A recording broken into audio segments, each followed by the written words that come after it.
Hello everyone, how are you all? Hope you all doing well. Welcome back to my channel Back to Study with Anjali Singh.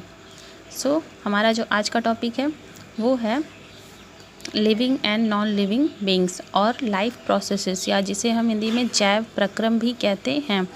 जैव प्रक्रम का मतलब है कि जो होल लाइफ है वो कैसे प्रोसेस करती है, चाहे वो ह्यूमन बींग्स की हो, चाहे वो किसी भी क्रीचर्स की हो, वो लाइफ कैसे प्रोसेस करती है. तो फर्स्ट ऑफ ऑल हमने जानते हैं कि हमने सारी चीज़ों को, जितना भी हमारा लाइफ प्रोसेस है उसे हमने पहले दो चीज़ों में डिवाइड किया. तो टू मेन इंपॉर्टेंट थिंग्स हैं उनमें डिवाइड किया हुआ है, उसे क्लासीफाइड किया हुआ है. वो टू इम्पॉर्टेंट चीज़ें क्या हैं? So let's see. Now I am going to tell this pen कि मैं इस पेन से बोलने जा रही हूँ कि आप लिखना स्टार्ट कर दो. तो क्या ये पेन लिखना स्टार्ट कर देगा? नो, इसमें कोई भी मूवमेंट नहीं है. क्या ये सुन सकता है? नहीं. ये तब तक वर्क नहीं करेगा जब तक मैं इसे खुद उठाऊंगी नहीं और इसे राइट करना स्टार्ट नहीं करूँगी.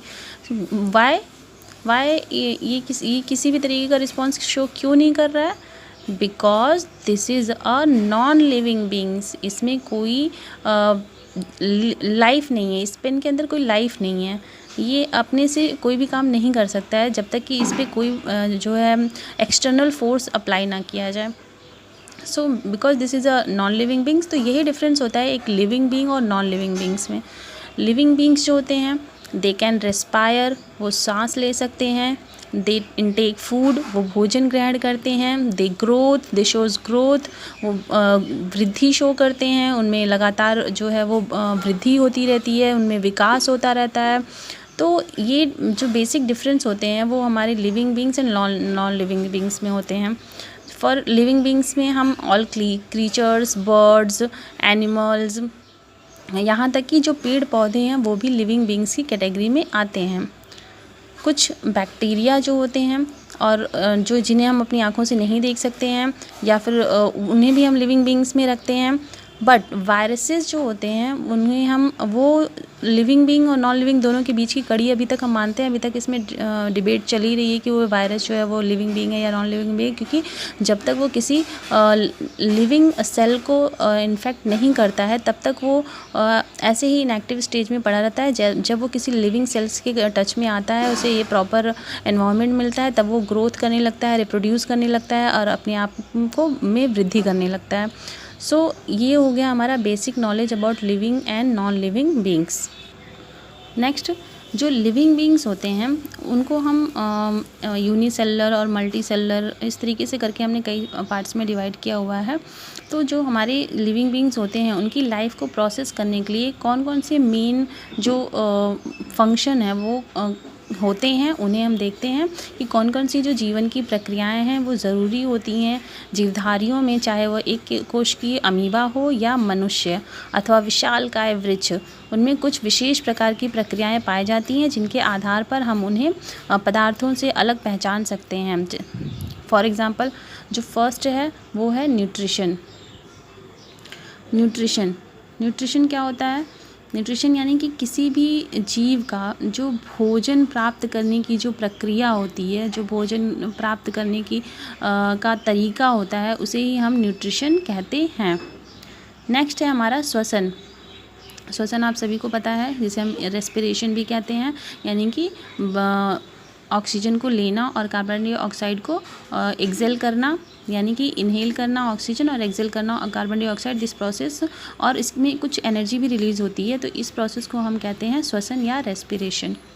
नेक्स्ट है हमारा वहन या ट्रांसपोर्टेशन. ट्रांसपोर्टेशन में जो फूड मटेरियल होता है, जो वाटर होता है, वो एक सेल से दूसरे सेल तक किस तरीके से ट्रांसपोर्ट होती है, उसे हम ट्रांसपोर्टेशन कहते हैं.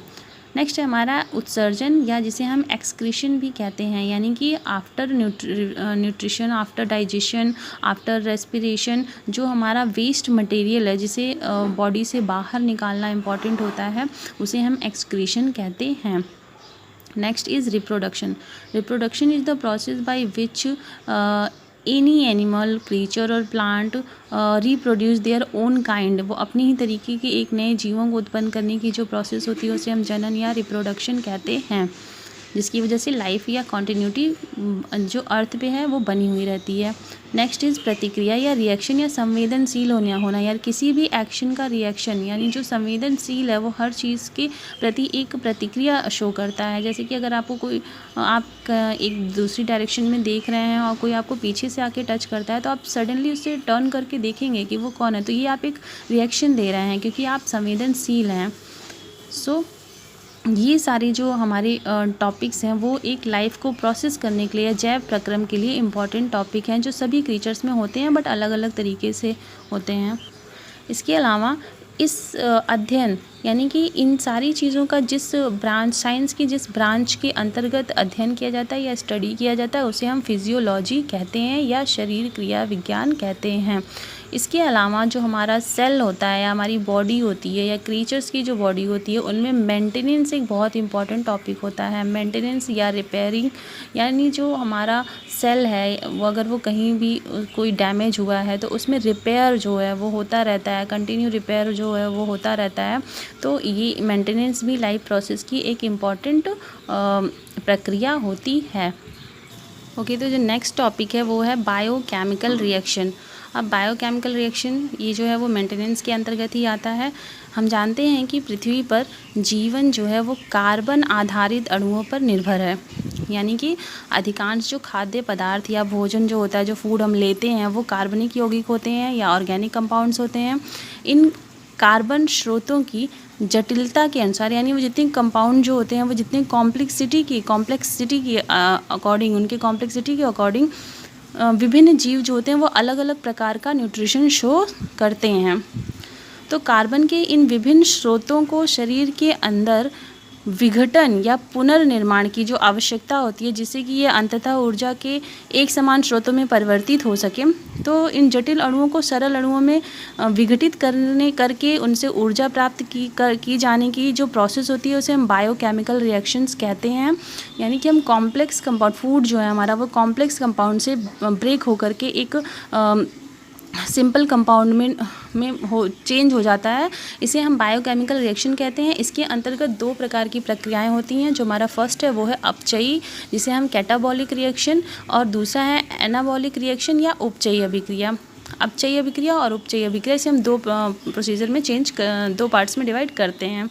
तो अपचयी अभिक्रियाएँ जो होती हैं वो इन अभिक्रियाओं में जटिल कार्बनिक अणु सरल अणुओं में टूटते हैं। तो जैसे इसके अंतर्गत हमारा है कैटाबॉलिक रिएक्शन के अंतर्गत पाचन और श्वसन, ये दोनों प्रक्रियाएं जो हैं वो कैटाबॉलिक रिएक्शन के अंतर्गत आती हैं। दूसरा जो होता है वो हमारा एनाबॉलिक रिएक्शन है। और एनाबॉलिक रिएक्शन में क्या होता है कि सरल कार्बनिक अणुओं से जटिल कार्बनिक अणुओं का निर्माण होता है। यानी कि इसमें जो है वो कॉम्प्लेक्स कंपाउंड से सिंपल कंपाउंड में चेंज हो रहा है और इसमें सिंपल कंपाउंड जो है वो जॉइंट होकर के कॉम्प्लेक्स कंपाउंड बना रहे हैं। और इसके एग्जाम्पल है जैसे फोटोसिंथेसिस की प्रोसेस है या फिर फैट, प्रोटीन या न्यूक्लिक एसिड की सिंथेसिस यानी निर्माण होना। ओके, तो लेट्स अंडरस्टैंड कि डाइजेशन यानी जो कैटाबॉलिक रिएक्शन के अंतर्गत डाइजेशन या पाचन की क्रिया होती है या श्वसन की क्रिया होती है, ये कैसे होती है। ये बहुत ही लंबी प्रोसीजर है जिसको हम 1 बाय 1 करके समझेंगे बस। लेकिन एक चीज़ आपको याद रखनी है कि जो कैटाबॉलिक रिएक्शन या अपचयी रिएक्शन जो होता है उसमें कॉम्प्लेक्स कंपाउंड से हम सिंपल कंपाउंड में चेंज करते हैं, और जो एनाबॉलिक रिएक्शन होता है वो सिंपल कंपाउंड से कॉम्प्लेक्स कंपाउंड में चेंज होता है। इसमें सिंथेसिस हो रही है, इसमें जो है हमारा डिसोसिएशन हो रहा है या फिर डिकम्पोज हो रहा है। So let's understand what is nutrition. Nutrition क्या है। न्यूट्रिशन क्या होता है कि जीवों द्वारा भोजन या पोषक तत्वों को प्राप्त करने की क्रिया को पोषण कहते हैं। यानी कि जब हम कोई भी जीव जो या कोई भी क्रीचर जो है वो किस तरीके से अपने भोजन को प्राप्त कर रहा है उस प्रोसेस को ही हम न्यूट्रिशन कहते हैं। और न्यूट्रिशन के बाद हमें तो न्यूट्रिशन की ज़रूरत क्या है, आवश्यकता क्या है, फूड की आवश्यकता क्या होती है। तो फूड की आवश्यकता जो है हमें बहुत सारे रीजंस की वजह से होती है। फर्स्ट जो है एनर्जी जो है हमारा मेन रीज़न है जिसकी वजह से हमें फूड की आवश्यकता होती है। दूसरा ग्रोथ, थर्ड है रिपेयर। आपको पता है कि हमारी सेल्स जो हैं वो डैमेज होती हैं तो उन्हें रिपेयर करने की आवश्यकता होती है जिसके लिए हमें फूड की आवश्यकता होती है या न्यूट्रिशन की आवश्यकता होती है। नेक्स्ट है प्रोटेक्शन फ्रॉम डिजीज़, यानी कि रोगों से लड़ने के लिए भी हमें भोजन की आवश्यकता या पोषण की आवश्यकता होती है। तो these are the reason behind the nutrition. यानी कि इफ़ एनीबडी आस्क यू कि why do we need food, so we need food for energy, growth, repair and protection from the disease. So this is nutrition. अब nutrition के अंतर्गत भी nutrition को भी हमने स्टडी के लिए अलग अलग हिस्सों में बांट दिया है। तो इसमें है टाइप्स ऑफ न्यूट्रिशन कि न्यूट्रिशन कितने टाइप्स के होते हैं।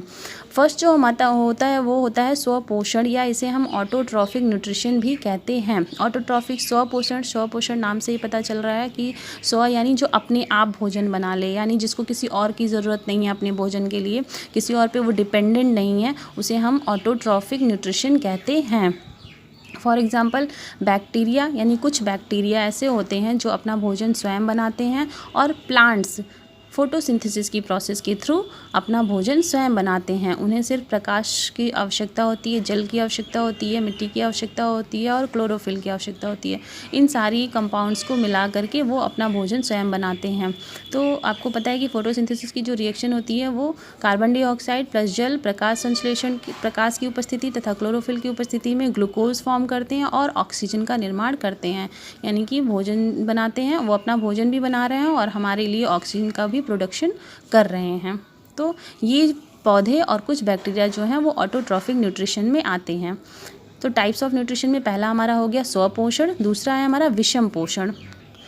दूसरा है विषम पोषण। विषम पोषण में भी का मतलब होता है विषम या हेटरोट्रॉफिक न्यूट्रिशन। हेटरोट्रॉफिक न्यूट्रिशन का मतलब है कि हम अपने आप अपना भोजन नहीं प्राप्त कर रहे हैं, दूसरों की मदद लेनी पड़ रही है इसमें आपको अपना भोजन प्राप्त करने के लिए। इसमें एनिमल्स, हम सारे जो मनुष्य हैं, एनिमल्स हैं वो सब, और कुछ फंगस इसमें आते हैं।